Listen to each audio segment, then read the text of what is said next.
You get nothing. Amanda's voice rang through my living room, sharp and smug, as she waved a wedding invitation in front of me like a prize. James is marrying Olivia next month. No divorce, no property split. You're just being tossed aside. She was practically glowing with satisfaction, reveling in the chance to deliver this blow. 8 years of marriage, and now my husband had decided to wed his mistress, without even the decency of ending things legally. I took a measured sip of my coffee, letting the warmth settle my hands. Thanks for the update, I said smoothly, watching confusion ripple across her face. She expected heartbreak, maybe tears or screaming. Instead, she got a calm smile that made her falter more than any breakdown ever could. My name is Sofia Martinez. I'm 34. And I'd just been informed that my husband believed he could rewrite his life without erasing the past. What Amanda didn't know, what none of them knew, was that I'd been preparing for this moment for 6 very long months. That's it, she snapped, clearly irritated by my composure. Did you hear me? James is marrying Olivia. They're renovating a house together. You're nothing to him now. I placed my cup gently on the table. I heard you perfectly. Is there anything else? Her smile cracked. This wasn't going according to plan. Amanda thrived on chaos, especially when she was the one sowing it, especially when I was the target. From the moment I married her golden boy brother, she'd made it clear. I didn't belong. You're acting weird, she muttered, squinting at me. Why aren't you upset? He's leaving you for someone younger, prettier, from a better family. You should be falling apart. I thought back to the past 6 months. The lipstick smudges on his collars, the business trips that didn't check out, the texts I wasn't meant to find. Cliché, really. But I also remembered what my grandmother used to say. The smartest player is the one who lets others think they're losing. Thank you again for stopping by, I said, standing and smoothing the wrinkles from my skirt. It was thoughtful of you to deliver the news yourself. She stepped back, unsettled. You're planning something, she accused. I know you. You're going to pull some dramatic stunt at the wedding. I let out a soft laugh. No scenes. No drama. I genuinely wish James and Olivia the very best. Mom was right about you, she snapped, grabbing her designer purse. You never deserved him. You're not even fighting for him. As she stormed toward the door, I called out, Give James my congratulations. The door slammed. I waited until her engine faded down the street before picking up my phone and dialing the number I'd memorized months ago. Mr. Wilson. It's Sophia. Everything's going according to plan.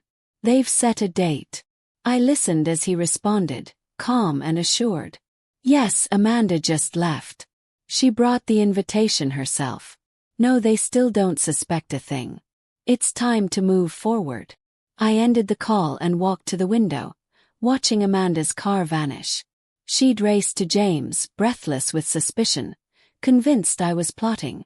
And I was, but not in any way they'd see coming. Opening my laptop, I checked my email. The confirmation was there. Every transaction James made in the last year, every hidden account, every piece of evidence connecting him and Olivia. All organized, all verified. I turned to the safe hidden behind our wedding photo. How poetic, and retrieved my small leather notebook. 6 months of playing the oblivious wife, all while building my case in silence. James thought he could leave without consequences. He was about to find out just how wrong he was. Whatever you're planning, it won't work. Just accept that you've lost.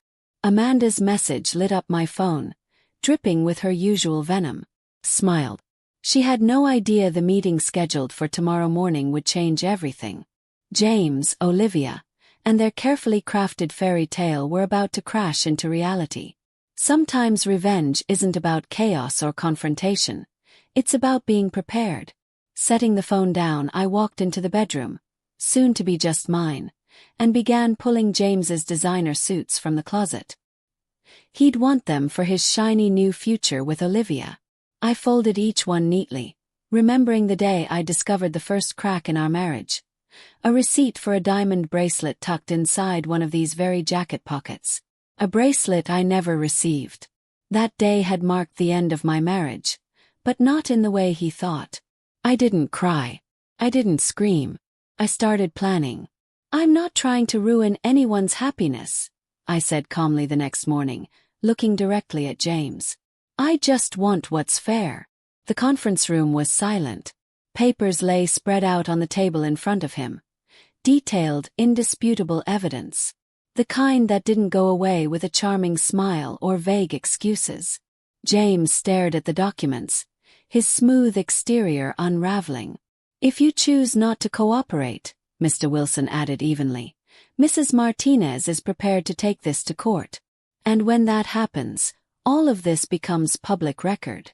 Across the table, Olivia clutched her designer handbag a little tighter, her sparkling engagement ring catching the light like a spotlight. "We'll discuss this later," she said quietly to James, rising to her feet. "I need to make some calls." She walked out, heels clicking against the tile. Amanda stood next, looking at her brother like he was someone she no longer recognized. "Mom's going to lose it when she finds out," she muttered, then followed Olivia out the door. And just like that, James and I were alone. 8 years of marriage. 6 months of silence. 1,000 quiet betrayals hanging between us. "Why didn't you just talk to me?" he asked, finally breaking the stillness. His voice was small, vulnerable. I stood adjusting my blazer. "Would you have listened? Or would you have just hidden things better?" He didn't answer. I paused at the door and looked back one last time. "I loved you, James. But I won't let that love make me small. I deserve better than to be erased." The weight lifted as I stepped outside. Months of planning had paid off, but more than that, I had finally chosen myself. Amanda's words echoed in my mind. "You get nothing." She had been wrong. So wrong. She misunderstood what nothing really meant. In the weeks that followed, life shifted in unexpected ways. Olivia vanished from the picture entirely, apparently uninterested in a man who thought deception made him clever. And Amanda, of all people, was the first family member to reach out. "I owe you an apology," she said, stirring her coffee in a quiet cafe downtown. Her tone for once lacked edge. I looked at her, curious. "What changed?" She hesitated. "After that meeting, I did some digging. James lied to all of us, not just Olivia. He told Mom the wedding money was coming from a bonus he never got. He's been spinning stories for months." There was real remorse in her eyes. For the first time, Amanda saw the truth, not just about James, but maybe even about me. "I was so busy being his loyal sister," Amanda admitted one afternoon. "I never stopped to question anything." After that, the divorce proceedings moved forward with surprising ease. James, stripped of his charm and exhausted from losing control, agreed to a fair settlement. The joint accounts were divided evenly, and I kept the house, the one I'd helped pay for, built memories in, and now reclaimed. One evening, as I sat on the living room floor sorting through old photos, deciding which memories to keep and which to let go, my phone buzzed. It was James's mother. "Can we talk?" The message read, "There's something you should know. We met in her garden, the same place where James and I had once taken our engagement photos." She looked older than I remembered, wearier, her hands moving gently among the roses. "James's father was the same way," she said, trimming a thorny branch. "Always chasing something new, thinking he was smarter than everyone else. I made excuses for him for years." She glanced at me, her eyes soft but steady. "You're stronger than I ever was." From her pocket, she pulled out a small brass key. "This opens a safety deposit box at First National. I've kept it for years, just in case one of my children ever needed it." She pressed the key into my palm. "Use it wisely." Inside the box, I found documents, proof of James's father's secret accounts, shady transfers, a mirror image of the patterns James had repeated. I didn't need it anymore. My case was already closed. But the gesture meant everything. She had seen the signs. She had prepared just like I had. 6 months after that pivotal meeting in Mr. Wilson's office, I stood in the center of my newly repainted living room. Everything around me reflected me, the colors I loved, the art I chose, the energy I wanted to live in. No more compromises. No more shrinking to fit into someone else's world. Amanda visited often now. Our relationship had quietly transformed into something unexpected. A real friendship. She helped me redesign the garden, turning it into a place of peace instead of pretense. "You know what's funny?" she said one day, brushing soil from her hands. "James ended up with nothing. No wife, no girlfriend, no house. All because he thought he could have it all and pay nothing for it." I thought about that often. How nothing and everything could shift so dramatically depending on your perspective. I had lost a marriage, yes. But I had gained self-respect. I had lost a husband, but I had found my voice. The final divorce papers arrived on a clear Tuesday morning. I signed them slowly, thinking of Amanda's words that day in my living room. "You get nothing." She had been right in a way. I didn't get the drama they expected. No screaming. No public spectacle. I didn't fight for James or the image of our life. What I fought for and won was so much more. I got everything that truly mattered. Dignity, independence, and the quiet, unshakable pride of knowing I had handled it all with grace and strength. That evening I hosted a small dinner, my first as a single woman in my own space. Amanda came. So did James's mother, and a few close friends who had stood by me during the hardest months of my life. We raised our glasses not to endings or beginnings, but to truth, to resilience, to getting nothing, Amanda said with a wink. And gaining everything, I finished smiling. Laughter filled my home. And as the garden lights sparkled outside the windows, I thought back to the woman I was 6 months ago, sitting frozen in my living room while Amanda tried to break me with a wedding invitation. She had no idea she was waking a woman who had already stopped needing anyone's permission to be powerful. Looking around at the faces who saw my worth, who chose me not for who I was married to but for who I had become, I realized something. Sometimes getting nothing is the best thing that can happen to you. Clears the path for something better, something real. And this time the story was mine. Not someone's wife. Not someone's disappointment. Just me, whole, free, and finally enough. And that was everything. "I'm not asking you to trust me again," she added. "I know I've destroyed that. But I am sorry, Olivia. Truly sorry." Looking at her, I saw something I'd never seen before.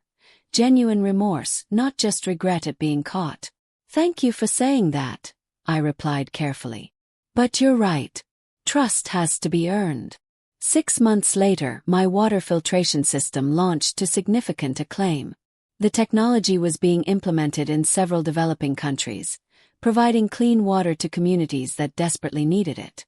Every interview, every press release, every demonstration carried my name. Olivia Chen, inventor and engineer. Amanda found her own path, eventually going back to school for environmental science. Sometimes she'd send me articles about water conservation or sustainable technology, not trying to take credit or compete, but just sharing information she thought I'd find interesting.